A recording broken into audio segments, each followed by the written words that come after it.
Olá, amigos e amigas que acompanham o canal do Luiz Ademar. Terminou agora, neste domingo, 26/6, a 14ª rodada do Campeonato Brasileiro, a Série A, o Brasileirão. E olha, não tivemos novidades no G6, mas o Palmeiras perdeu a chance de abrir 5 pontos em cima do Corinthians na liderança. Mas com time reserva no primeiro tempo e alguns titulares, ou a maior parte dos seus titulares no segundo, acabou empatando com o Avaí. Entendo que é um resultado ruim. O Avaí tem uma das 4 melhores campanhas nesse Brasileirão dentro de casa. Então, o Palmeiras com o time reserva trouxe um ponto e continua 3 de vantagem do vice-líder Corinthians, que empatou com o Santos. Quem venceu foi a turma que vem atrás: Atlético Paranaense, Internacional, Atlético Mineiro e Fluminense. Esses 4 venceram, tiraram um pouco de diferença do Palmeiras, mas o Palmeiras segue tranquilo. Já na ponta de baixo da tabela temos novidades. O América Mineiro, do Wagner Mancini, entrou pela primeira vez na zona do rebaixamento. E no lugar do Goiás, que venceu agora neste domingo à noite e acabou escapando. Claro, vou falar tudo isso, mas quero convidá-los a fazer inscrição no canal do Luiz Ademar e principalmente ativar o sininho, porque não tem só Brasileirão, tem Série B, tem Série C, tem Série D. Quem é aqui de São Paulo ou que gosta dos clubes tradicionais do futebol brasileiro, a última divisão do Campeonato Paulista está rolando também. Semana que vem começa a Copa Paulista, enfim, tem muita coisa para vocês que curtem futebol. Bom, vamos começar então essa 14ª rodada falando do líder Palmeiras. O Palmeiras, que no primeiro tempo, depois de 2 clássicos seguidos contra o São Paulo, na segunda-feira venceu pelo Brasileiro, na quinta-feira perdeu pela Copa do Brasil. O Palmeiras, evidentemente, vai jogar na Libertadores agora durante esse meio de semana. Ele deu uma poupada, o Abel, que voltou ao banco de reservas depois de ter contraído Covid, ele voltou hoje ao banco de reservas, preferiu um time mais para reserva no primeiro tempo.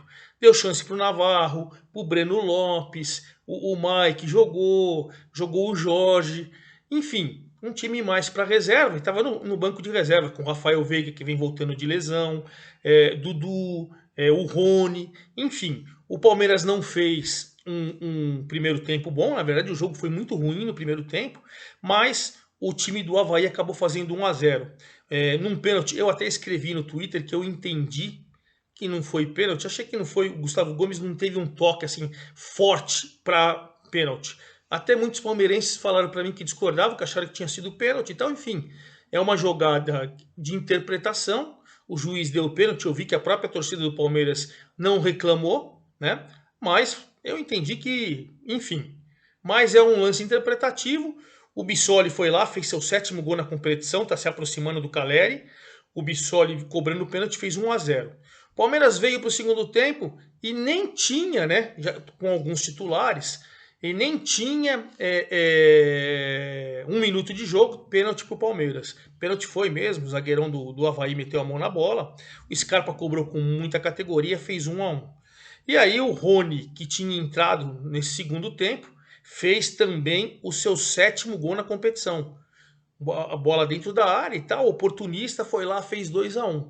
Parecia que o Palmeiras, já com alguns titulares em campo e tal, ia deslanchar, ia fazer 2-1, mas acabou o Jean-Pierre, aquele que era do Grêmio, tá jogando no Avaí, ele entrou, teve uma falta, o Mike fez uma falta, achei até meio desnecessária, o Jean-Pierre com uma cobrança espetacular, a bola bateu na trave ainda e matou o goleiro do Palmeiras.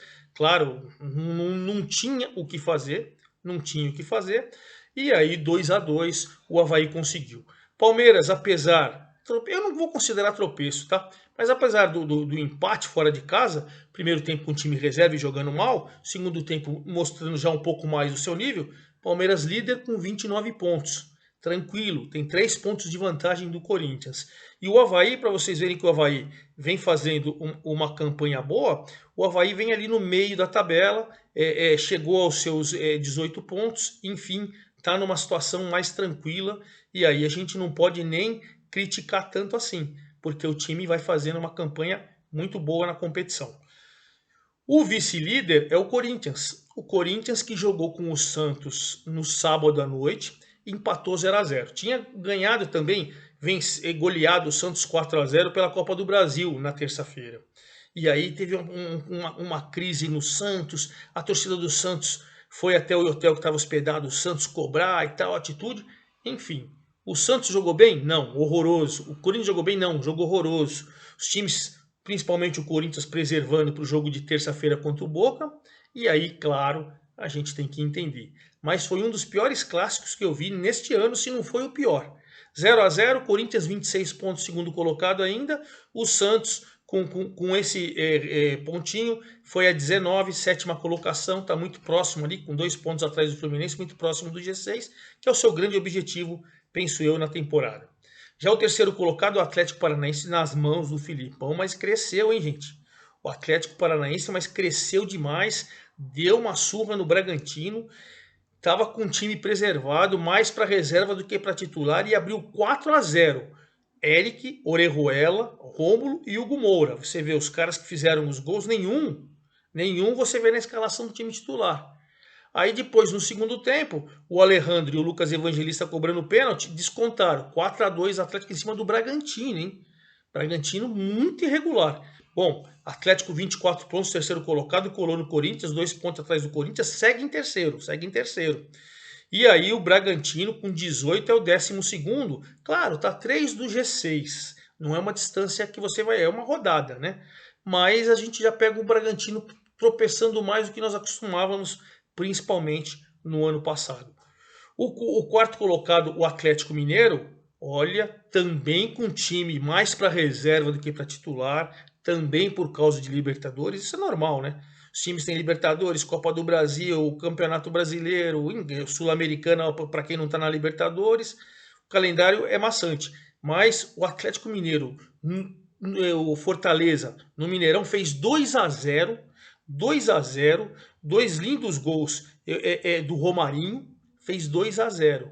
E o Atlético, mesmo com o time reserva, o Hulk comemorando nas tribunas e tal, virou para 3-2. Que situação do Lanterna Fortaleza. Abre 2-0 e toma 3-2 num time que nem é titular.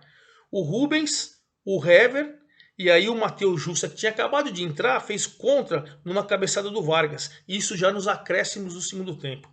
Vitória espetacular para o Atlético Mineiro. O Turco Mohamed está ali pressionado, mas com 24 pontos, ele igualou ali, o Inter igualou o Atlético Paranaense e venceu. E o Fortaleza com apenas 10, o Lanterninha, está 5 de distância, hein? Fortaleza certamente vai fechar esse turno na lanterna e na zona do rebaixamento. Tem que prestar atenção, hein? Já abriu boa vantagem com o Ceará na Copa do Brasil, vai ter um jogo difícil agora na Libertadores. Eu acho que o grande objetivo tem que ser não cair, mas veremos o que vai fazer a diretoria, a comissão técnica, comandada por Vojvoda, né, no Fortaleza. O Internacional também ganhou nesse final de semana e ganhou com muita facilidade, fez 3-0 em cima do Coritiba, que está numa derrocada. Tyson, Alemão e Edenilson fizeram os gols. Vitória tranquila, maiúscula, merecida. O Inter nas mãos do Mano Menezes, mas cresceu muito. Passou a ser o time competitivo, que pensa lá na frente. Você vê, o Atlético Paranaense tem 24, o Inter tem 24, o Galo tem 24, o Corinthians tem 26. Estão a 5 do Palmeiras. Claro, o Palmeiras eu acho que tem melhor time. Mas se o Palmeiras for se classificando nas outras competições também e tiver que ir usando mais o seu time reserva, como ele usou hoje contra o Avaí, os times podem sonhar. Para o Coritiba, a situação é complicada, hein? 16º, 15 pontos, um acima da zona do rebaixamento. Tem os mesmos 15 do América que entrou na zona do rebaixamento. Nós vimos o Coritiba G4, G4, G6, G4, G6, e aí ele foi desandando e já está lutando contra o rebaixamento. Olha que o Coritiba vai ter que se esforçar aí para poder voltar a fazer um bom campeonato. Bom, e vamos finalizar o G6 com o Fluminense. Fluminense no clássico contra o Botafogo, mesmo jogando no Engenhão, a casa do Botafogo, o Fluminense teve quase 80% de posse de bola, criou um monte de oportunidade, Ganso jogou uma barbaridade, e o Manuel, o zagueiro Manuel, fez um gol de craque. Aquele gol não é de zagueiro, né? Entrou na área, parecia centroavante, tirou a defesa e tal, e fez um lindo gol. Fluminense nas mãos do Fernando Diniz cresceu bastante também. Sexto colocado, continua na sexta colocação, 21 pontos. Está ali brigando para Libertadores. Lembra que o ano passado foi G8, porque muito provavelmente eu acredito que esse ano um brasileiro vai ser campeão da Libertadores. E um desses times que estão brigando pela ponta também da tabela no Brasileiro, também deve vencer a Copa do Brasil. Então você deve ter um G7, você deve ter um G8, a situação está mais tranquila. Então o Fluminense com 21 e o Botafogo deu uma desabada, hein? O Botafogo tem 18, é o 10º colocado, está numa situação mais intranquila.